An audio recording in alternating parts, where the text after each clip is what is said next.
aimerions savoir comment vous avez connu le président Kabila. Parce qu'en fait, vous étiez tous ensemble ici. Nous aimerions donc pour nos lecteurs et téléspectateurs qui vont nous suivre, que vous disiez au moins comment vous avez connu ce monsieur. L'actuel. Bien sûr, c'est lui qui est au pouvoir. Ah bon, j'ai pensé que j'ai beaucoup plus connu son père. J'ai beaucoup plus connu son père et son fils. Au départ, il n'était que le fils à papa. Il n'était que le fils à papa. Il est venu nous rejoindre ici quand nous étions en pleine marche vers Kinshasa. En tout cas, à ce que je sache, sauf erreur ou omission de ma part, j'étais un civil. Et si j'ai bonne souvenance, c'est ici qu'il est, comme il devait aller avec les officiers rwandais qui allaient au front, mais vraiment comme fils à papa, à Kisangani et ailleurs, bon, il devait être en uniforme, on devait lui donner un pistolet, bon. C'est comme ça qu'il a commencé à prendre le goût comme militaire, disons le goût de l'armée. Arrivé à Kisangani, le jour où Kisangani est tombé,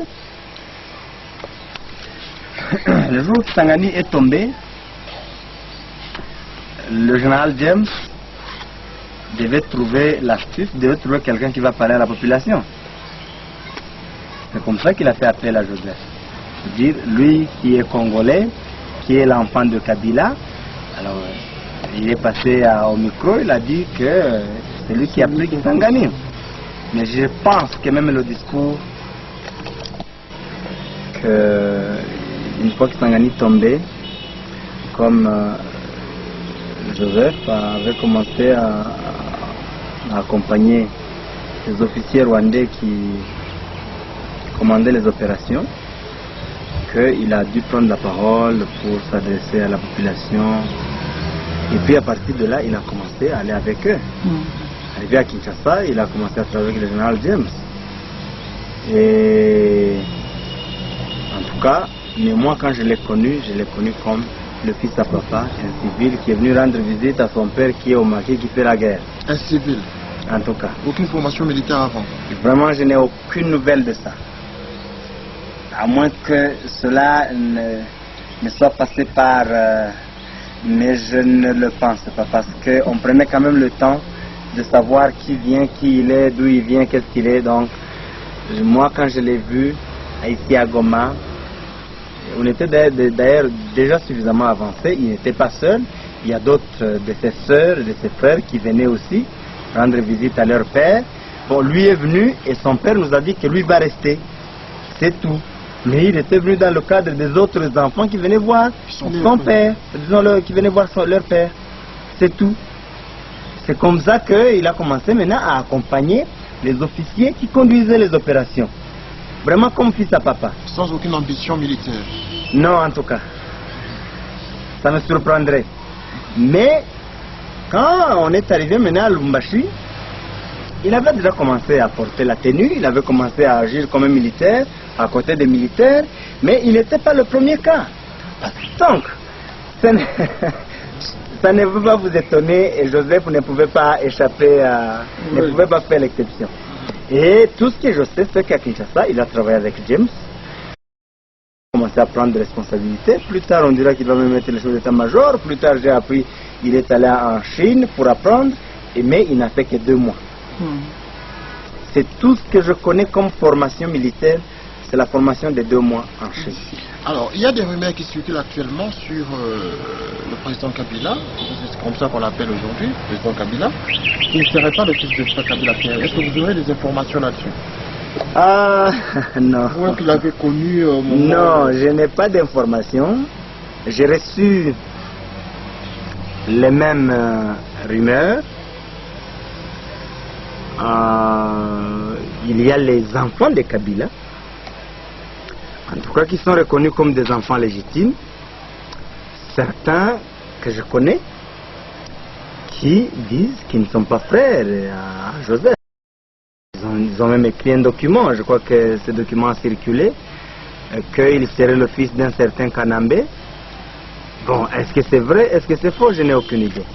Tout ce que je connais sur ce dossier, c'est que Kabila, lorsqu'il était content un peu, il lui arrivait de se confier à moi. Il m'avait confié une fois, Kabila père, hein? Kabila père, que lui nous connaît depuis longtemps. Il voulait dire que lorsqu'il combattait encore au maquis à Hewabora, il avait quelqu'un, je ne sais pas s'il voulait parler de Banyamulenge ou simplement de Tutsi, qui l'avait rejoint dans son maquis, avec lequel ils étaient des grands amis. Ils ont combattu ensemble et ils seraient morts à l'une des attaques des Moba.